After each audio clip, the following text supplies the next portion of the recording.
Selamat sore bagi mahasiswa yang menyimak video ini. Semoga seluruhnya senantiasa dalam keadaan sehat. Kita berjumpa kembali di video ini untuk mengulas mengenai chapter berikutnya pada mata kuliah kita. Pemaparan akan saya sampaikan dalam format PowerPoint sebagai berikut.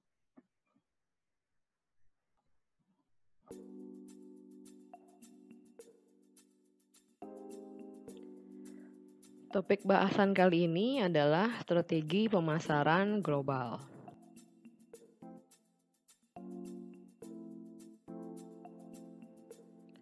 Poin-poin yang akan kita bahas dalam video ini yang pertama adalah teknologi informasi dan kompetisi global, yang kedua strategi global, yang ketiga strategi pemasaran global, dan yang keempat adalah regionalisasi dari strategi pemasaran global.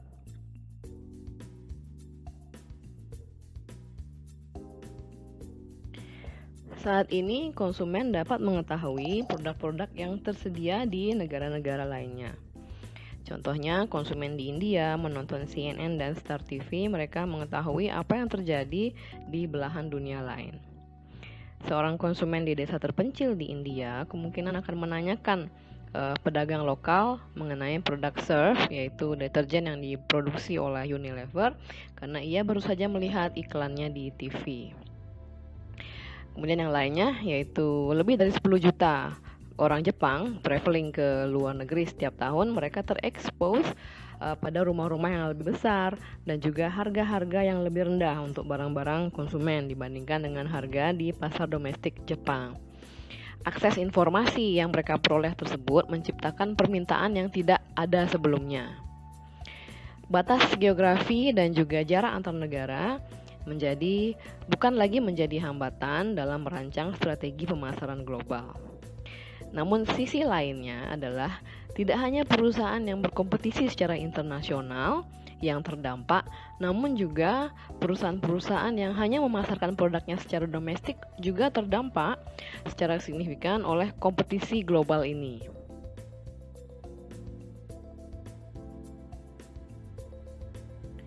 Kita masuk ke topik yang pertama, yaitu teknologi informasi dan kompetisi global.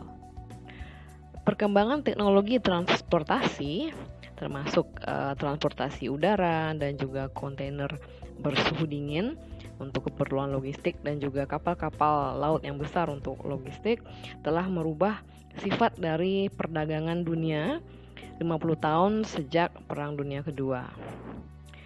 Perdagangan elektronik atau e-commerce telah merubah sifat kompetisi di seluruh dunia, di mana jarak geografis tidak lagi relevan dalam merancang strategi global.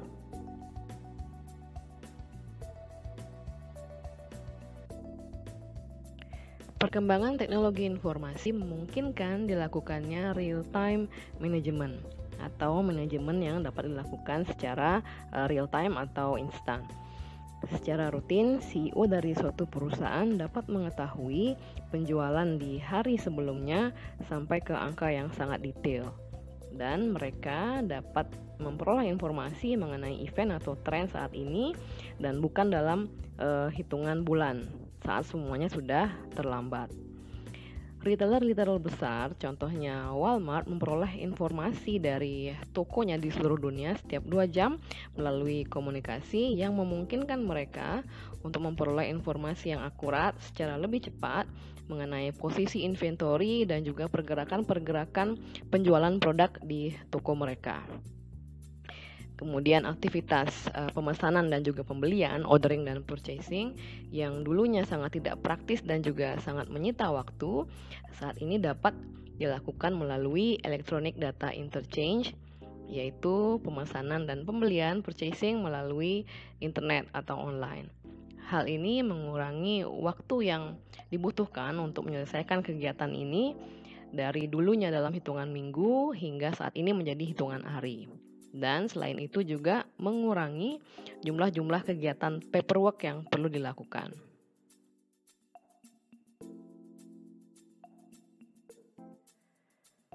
Teknologi informasi memungkinkan dilakukannya komunikasi online.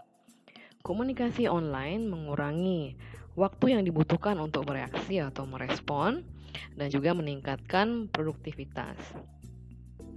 Penggunaan komunikasi online dapat meningkatkan efisiensi internal perusahaan, yaitu dengan cara melakukan video conferencing untuk melakukan presentasi dan rapat, sehingga dapat mengurangi biaya travel dan juga menghemat waktu.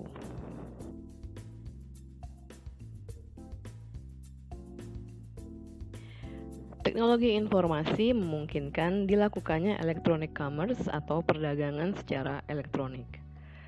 Pengembangan bisnis tidak lagi terhambat oleh kebutuhan untuk mencari tempat-tempat komersil untuk membuka bisnis dan kebutuhan untuk mencari staf penjualan. Internet telah merubah secara fundamental ekspektasi konsumen mengenai kenyamanan, kecepatan, komparabilitas, harga, dan layanan dalam berbelanja. Bahkan retailer tradisional pun memperoleh manfaat dari e-commerce. Pemasaran di luar pasar domestik umumnya selalu terhambat oleh jarak geografis atau batas-batas geografis. Namun saat ini tidak lagi seperti itu karena perkembangan transportasi dan teknologi telah mengurangi banyak kesulitan-kesulitan dalam melakukan bisnis di luar batas negara.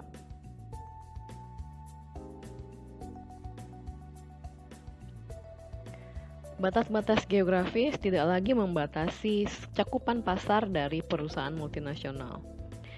Akan terdapat banyak perusahaan yang akan kehilangan monopoli lokalnya akibat dari adanya bisnis-bisnis online. Rakuten Ichiba, yaitu perusahaan internet shopping terbesar di Jepang, memiliki sangat banyak bisnis yang terregistrasi di dalamnya, yaitu 71.000 dan menjual sekitar 30 juta item produk secara online. Penjualan dari Rakuten Ichiba meningkat secara signifikan setiap tahun dan ini menunjukkan bahwa internet shopping menjadi hal yang semakin populer dari waktu ke waktu. Salah satu perusahaan internet yang bertumbuh dengan cepat adalah online gaming dan juga e-finance. Termasuk dalam e-finance adalah e-wallet yang kita kenal di Indonesia, perusahaannya adalah OVO, GoPay, dan sebagainya.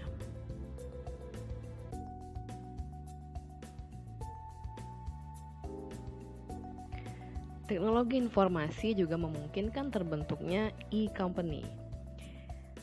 Efek dari jaringan informasi dalam perusahaan multinasional akan terlihat dalam karakteristik dari struktur organisasinya.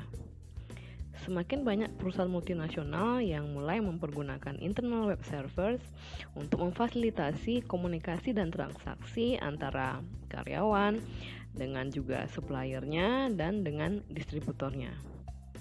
Contohnya adalah Siemens yang menghabiskan $1 billion untuk mengubah struktur organisasinya menjadi e-company atau perusahaan yang sepenuhnya elektronik.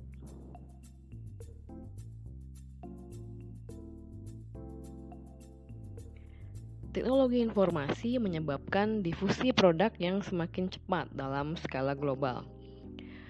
Pengaruh yang sangat jelas dari teknologi informasi adalah teknologi yang menyebar dengan semakin cepat dan juga siklus hidup produk yang semakin pendek pada pasar global dibandingkan dengan sebelumnya.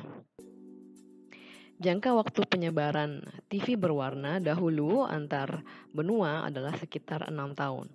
Namun saat ini penyebaran dari inovasi akan lebih singkat daripada dahulu karena berita menyebar dengan sangat cepat melalui channel-channel komunikasi internet ataupun berbagai media yang lain. Didukung dengan teknologi transportasi yang semakin baik sehingga mampu mengangkut atau mendistribusikan barang-barang dengan lebih cepat ke seluruh penjuru dunia. Sehingga perusahaan yang menjual PC atau personal computer contohnya harus melaunching produk baru dalam skala global agar tidak tertinggal dari pesaing-pesaing global yang lain.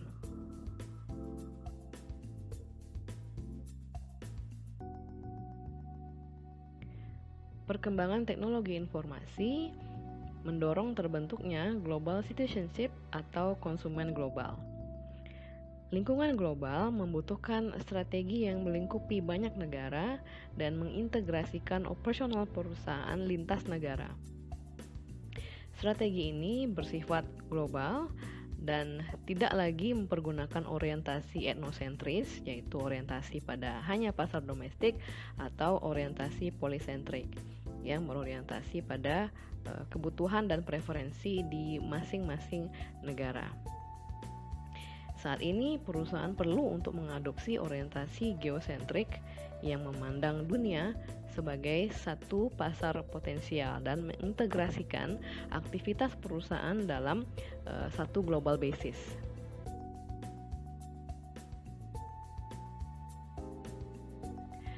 Kita masuk ke bahasan berikutnya, yaitu strategi global. Strategi global adalah sekumpulan keunggulan kompetitif yang diperoleh dari skala ekonomis yang luas dan juga distribusi merek secara global. Dengan cara membangun merek dengan cakupan global, kemudian mempertahankan pangsa pasar secara domestik, dan juga mengatasi fragmentasi selera atau preferensi konsumen antar negara.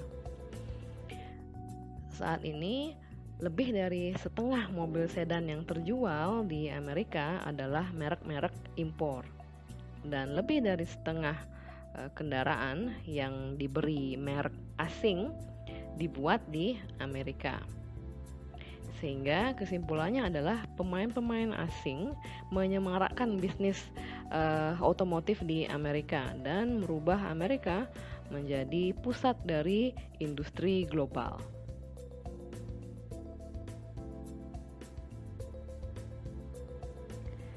Setiap industri memiliki aspek global, dan faktanya sejumlah industri memiliki lebih banyak aspek global dibandingkan industri yang lain.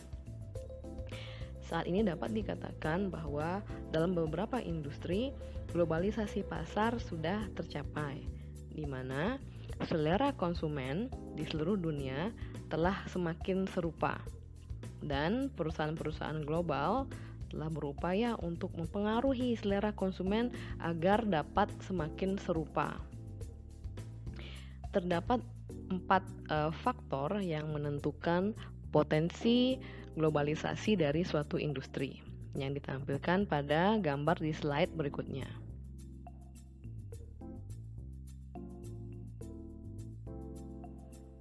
Terdapat 4 faktor yang mendorong suatu industri menjadi industri global. Faktor yang pertama adalah faktor pasar, kemudian yang kedua adalah faktor biaya, yang ketiga faktor persaingan, dan yang keempat adalah faktor pemerintah atau regulasi.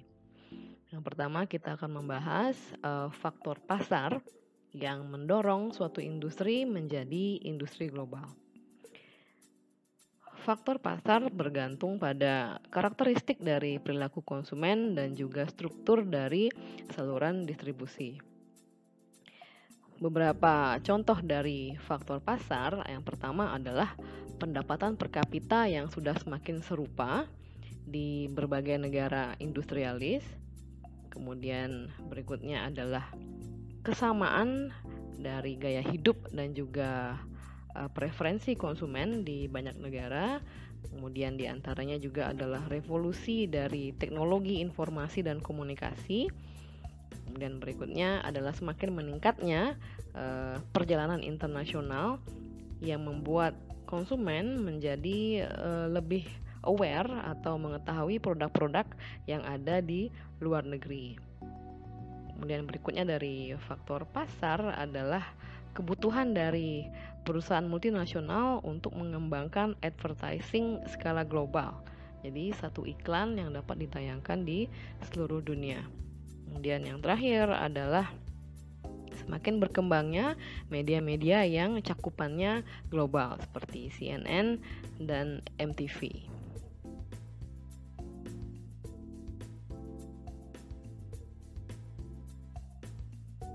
Faktor berikutnya adalah faktor biaya. Faktor biaya diantaranya adalah kebutuhan perusahaan multinasional untuk meraih skala ekonomis dan skop ekonomis. Dengan skala ekonomis yang besar, perusahaan multinasional dapat menghasilkan produk dengan biaya yang rendah, sehingga dengan menetapkan harga yang rendah, mereka dapat berkompetisi dengan lebih baik secara global. Berikutnya adalah perkembangan dari transportasi dan logistik ditandai dengan semakin banyaknya perusahaan-perusahaan transportasi dan logistik seperti FedEx, UPS, DHL, dan sebagainya. Berikutnya adalah semakin banyaknya negara-negara industrialis baru yang memiliki kapabilitas produksi yang baik, namun dengan biaya tenaga kerja yang rendah. Contohnya adalah banyak negara di Asia dan juga negara-negara di Eropa Timur. Yang berikutnya adalah biaya pengembangan produk baru yang semakin tinggi akibat dari siklus hidup produk yang semakin pendek.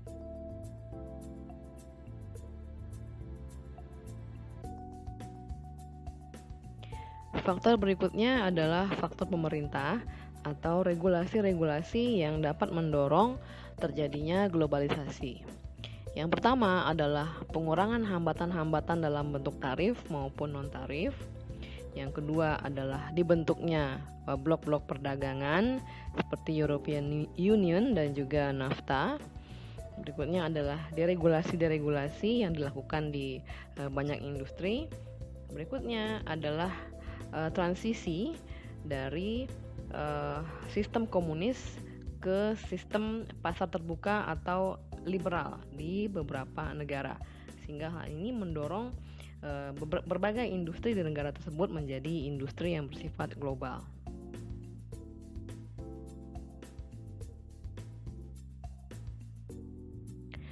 Faktor berikutnya adalah faktor persaingan yang mendorong terjadinya globalisasi. Faktor persaingan diantaranya yang pertama adalah peningkatan pada volume perdagangan dunia, kemudian semakin bermunculannya negara-negara atau perusahaan-perusahaan yang berambisi menjadi kompetitor global, dan berikutnya adalah semakin banyaknya bermunculan perusahaan-perusahaan internet atau e-company. Kemudian berikutnya adalah semakin banyak perusahaan yang menjadi geosentrik dibandingkan dengan etnosentrik. Contohnya Stanley Works, sebuah perusahaan di Amerika yang memindahkan fasilitas produksinya ke negara lain dengan biaya yang lebih rendah. Kemudian contoh yang lain adalah Uniden, yaitu perusahaan peralatan telekomunikasi dari Jepang yang tidak pernah memproduksi produknya di Jepang, namun justru di negara lain di mana biaya material lebih murah dan juga biaya tenaga kerja lebih murah. Yang terakhir adalah semakin meningkatnya atau semakin banyaknya aliansi-aliansi strategis yang dibentuk oleh beberapa perusahaan secara global.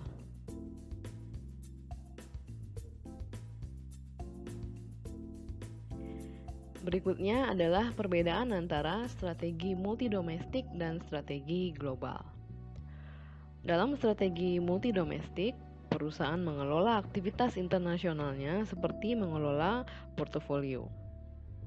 Sehingga cabang-cabang perusahaan di masing-masing negara mengontrol aktivitas-aktivitas mereka untuk memaksimalkan profit di area operasi mereka masing-masing.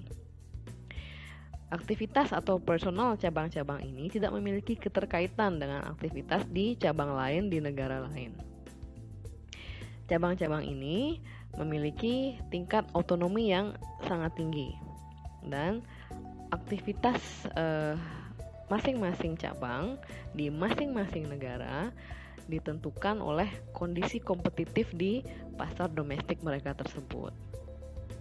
Sebaliknya, strategi global adalah strategi yang mengintegrasikan aktivitas perusahaan dalam skala global dan mencoba untuk mencari keterkaitan atau kesamaan antar negara, dan strategi global ini memperlakukan seluruh dunia ini sebagai satu pasar yang tidak memiliki batas.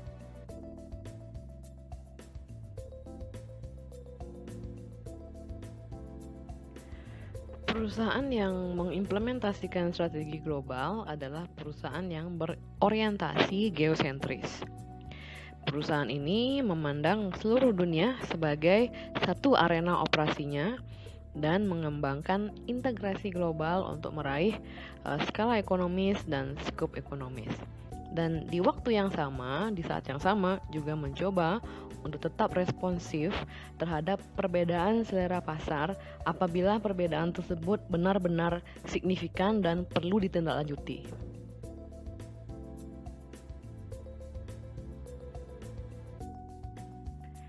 Bahasan berikutnya adalah struktur persaingan industri. Struktur persaingan industri dapat bermanfaat untuk memahami karakteristik dari strategi global.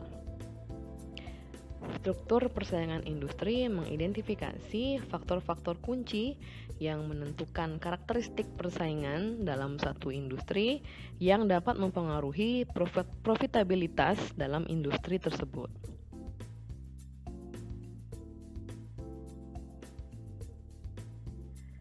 Terdapat 5 faktor yang mempengaruhi tingkat profitabilitas suatu industri. Yang pertama adalah persaingan antar kompetitor. Semakin banyak kompetitor dalam satu industri akan menyebabkan profitabilitas perusahaan di industri tersebut tertekan. Faktor yang kedua adalah potential entrant atau potensi masuknya pemain baru ke dalam industri. Semakin tinggi entry barrier atau hambatan masuk industri yang semakin tinggi akan menyebabkan jumlah pemain yang masuk menjadi sedikit. Contoh-contoh industri yang memiliki hambatan masuk yang tinggi adalah industri yang membutuhkan investasi dalam jumlah besar dan industri yang sifatnya kompleks, seperti contohnya airlines. Sebaliknya, industri dengan entry barrier yang rendah atau hambatan masuk yang rendah adalah industri retail online, di mana banyak perusahaan yang dapat memasuki industri retail online dengan sangat mudah dengan investasi yang minim, sehingga industri dengan entry barrier atau hambatan masuk yang rendah menyebabkan profitabilitas industri tersebut juga menjadi rendah karena potensi masuknya pemain-pemain ke industri tersebut sangat besar. Yang ketiga adalah daya tawar supplier. Ilustrasinya adalah Intel telah menjadi produsen dominan mikroprosesor untuk PC. Bargaining power Intel yang cukup besar ini menyebabkan banyak produsen PC beroperasi dengan profit margin yang sangat rendah, sehingga ini menyebabkan industri PC menjadi sangat kompetitif atau memiliki profitabilitas yang sangat rendah. Faktor yang keempat adalah daya tawar dari pembeli. Saat ini pembeli memiliki daya tawar yang sangat besar karena mereka memiliki akses informasi yang sangat luas.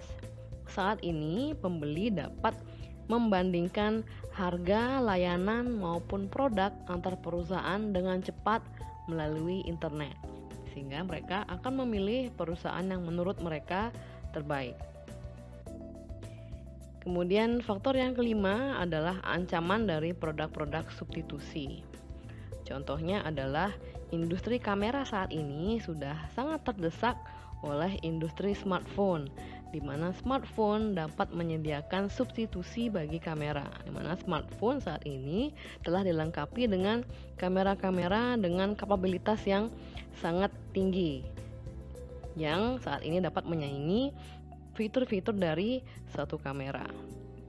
Sehingga apabila suatu industri memiliki atau terdapat industri lain yang mampu menyediakan produk substitusi, maka industri tersebut akan terancam secara pangsa pasar dan juga secara profitabilitas.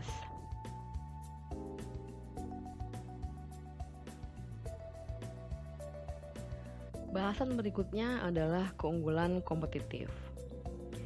Perusahaan yang memiliki keunggulan kompetitif adalah perusahaan yang mampu memberikan manfaat yang sama dengan kompetitor namun dengan harga yang lebih rendah, atau memberikan manfaat atau keunggulan yang melebihi dari produk-produk kompetitor.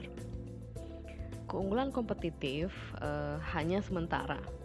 Apabila kompetitor dapat menyamai tawaran perusahaan dan sama-sama unggul, maka perusahaan tidak lagi memiliki keunggulan kompetitif.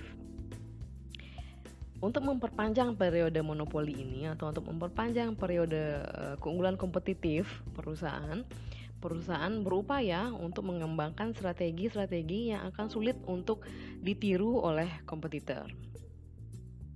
Perusahaan yang membangun keunggulan kompetitif dari skala ekonomis, artinya mampu memproduksi produk dengan biaya yang lebih rendah sehingga menetapkan harga yang lebih rendah, adalah perusahaan yang mempergunakan cost leadership strategi atau strategi kepemimpinan biaya.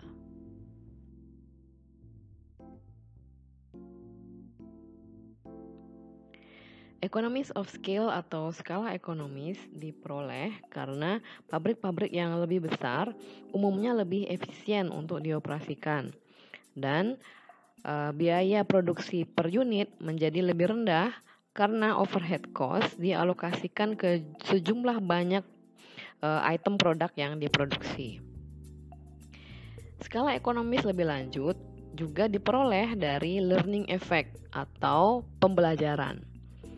Perusahaan mempelajari metode-metode produksi yang lebih efisien seiring dengan waktu, dan juga mereka mengumpulkan pengalaman-pengalaman dalam hal produksi seiring dengan waktu, sehingga mereka menjadi lebih baik dalam hal produksi.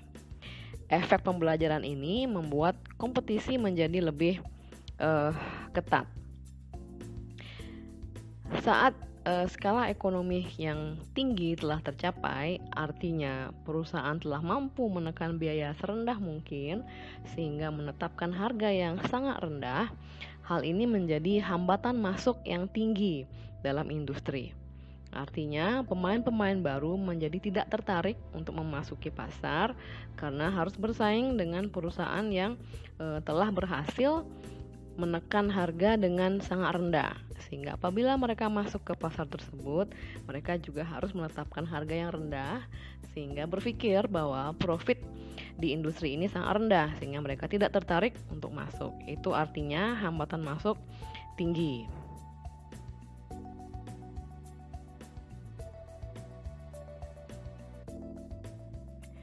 Perusahaan-perusahaan yang menerapkan cost leadership strategi atau menawarkan produk dengan harga rendah dapat sangat rentan terhadap perusahaan-perusahaan yang mempergunakan strategi diferensiasi.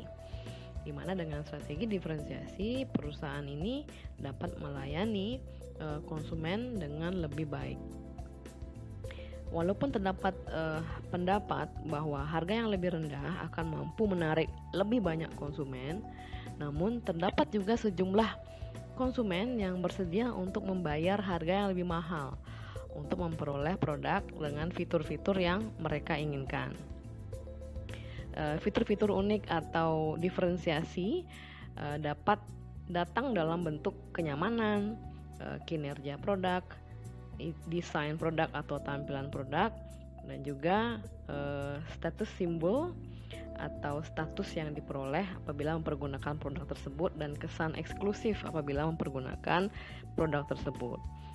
Contohnya adalah walaupun produk-produk mobil Jepang cukup mendominasi dalam industri karena harga produknya yang cukup terjangkau, namun merek BMW dan juga Volvo tetap dapat menjaga eksistensi mereka di pasar high-end segmen pada industri mobil karena mereka menawarkan produk yang berbeda, tidak mengedepankan pada biaya rendah tapi mengedepankan pada produk dengan fitur-fitur yang berbeda dan memunculkan kesan eksklusif pada pemakainya.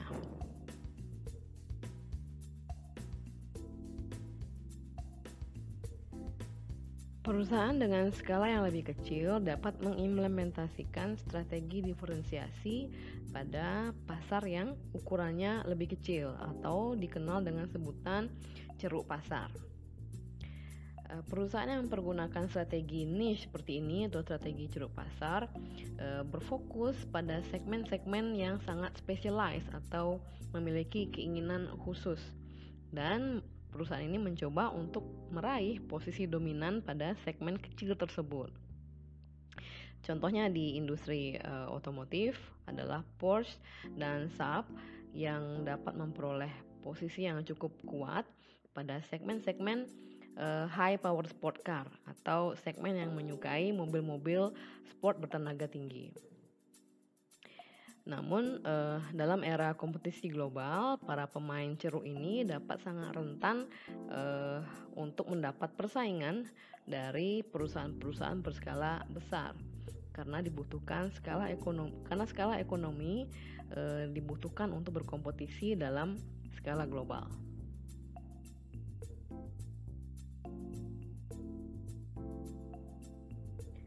Bagi sejumlah perusahaan, teknologi adalah kunci sukses pada pasar yang menginginkan kemajuan teknologi pada produk-produknya. Perusahaan mempergunakan kepemimpinan dalam hal teknologi untuk menghasilkan inovasi yang cepat dan untuk memperkenalkan produk-produk baru. Namun, keahlian teknologi yang tersebar di seluruh penjuru dunia membuat keunggulan teknologi satu perusahaan hanya bersifat sementara, di mana perusahaan-perusahaan lain dapat dengan cepat meniru inovasi-inovasi yang baru saja dikeluarkan, sehingga perusahaan tidak sebaiknya berpuas diri. Perusahaan perlu untuk beralih ke sumber-sumber keunggulan berikutnya untuk tetap menjadi yang terdepan. Teknologi, kemampuan pemasaran, dan aset-aset lainnya yang dimiliki oleh perusahaan dapat menjadi senjata yang akan mereka gunakan untuk memperoleh keunggulan dibandingkan dengan kompetitornya. Sony adalah salah satu contoh perusahaan yang secara konsisten berupaya untuk menjadi yang terdepan dalam hal teknologi dengan produk-produk inovatifnya, yaitu diantaranya Trinitron, TV berwarna, video recorder Betamax, Walkman, video recorder, DVD, dan Blu-ray disc technology.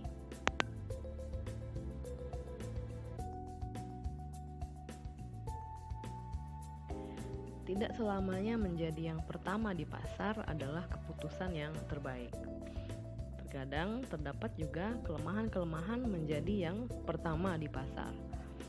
Contohnya adalah apa yang dilakukan oleh Citigroup dapat mengilustrasikan bahwa menjadi yang pertama memasuki pasar juga memiliki kelemahan. Untuk memulai pijakannya atau memulai fondasi bisnisnya di ekonomi Cina yang sedang berkembang, Citigroup melakukan aliansi dengan Shanghai Pudong Development Bank di Cina untuk menargetkan pasar kredit card di Cina. Dari aliansi tersebut, kemudian 10 juta kredit card diedarkan dengan kredit yang bergulir di Cina. Namun sejumlah ahli berargumen atau berpendapat bahwa kredit service di Cina akan sangat berisiko bagi perusahaan yang pertama kali memasuki pasar tersebut, karena di Cina tidak memiliki sistem kredit rating secara nasional dan tidak memiliki teknologi pengelolaan risiko yang memadai. Dalam kasus ini, follower dapat memperoleh manfaat dibandingkan dengan first mover, karena follower dapat belajar dari kelemahan-kelemahan pioneer dan bagaimana kondisi pasar saat itu, sehingga dengan pengetahuan yang lebih baik, follower mampu mengambil keputusan yang lebih baik untuk memasuki pasar dalam hal timing, bentuk produk, dan juga skala pasarnya.